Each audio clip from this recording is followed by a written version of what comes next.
வணக்கம் அன்பு நண்பர்களே. ஐந்து கரத்தனை ஆணை முகத்தினை இந்தின் இளம்பிறை போடும் இயற்றினை நந்தி மகந்தனை ஞான குழுந்தினை குந்தியில் வைத்தடி போற்றுகின்றேனே. இன்றைக்கி நாம் பார்க்க இருக்கிறது சூரியனை மையமாகப்படுத்தி பார்க்கக்கூடிய யோகங்களில் இன்னொரு யோகம். அந்த யோகம் என்னன்னு கேட்டிங்கன்னா சுப உபயசாரி யோகம்.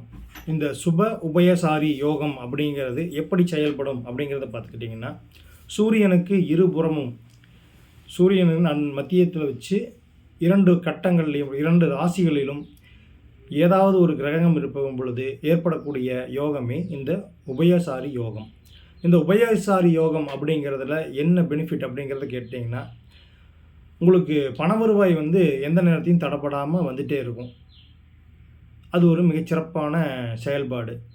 மேற்கொண்டு பார்த்திங்கன்னா பேரும் புகழும் உங்களை தேடி வரும். இந்த சுப உபயசாரி யோகம் அப்படிங்கிற செயல்பாடு மிகச்சிறப்பாக இருக்கும். இப்போ சொல்லிட்டு வரக்கூடிய யோகங்கள் அனைத்துமே அந்தந்த தசா புத்தி காலங்களில் மட்டும்தான் உபயோகமாகும். எல்லா நேரத்திலும் உபயோகமாகுமாங்கிறது இது சந்தேகம்தான். ஆனால் அந்த திசையும் புத்தி காலங்களில் நல்ல ஒரு கோச்சார நிலையும் வரும் பொழுது இதனுடைய பிரதிபலிப்பு அபிவிதமாக இருக்கும். உங்களுடைய ஜாதகத்திலையும் இந்த உபயசாரி யோகம் இருக்கிறதா எப்படின்பது பாருங்கள், சரிங்களா? சுப உபயசாரி யோகம் மிகச்சிறப்பான யோகம்.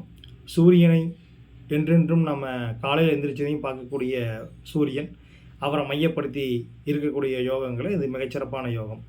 உங்களுடைய ஜாதகத்திலும் இது போன்ற அமைப்பு உள்ளதா என்பதை பார்த்து மகிழுங்கள்.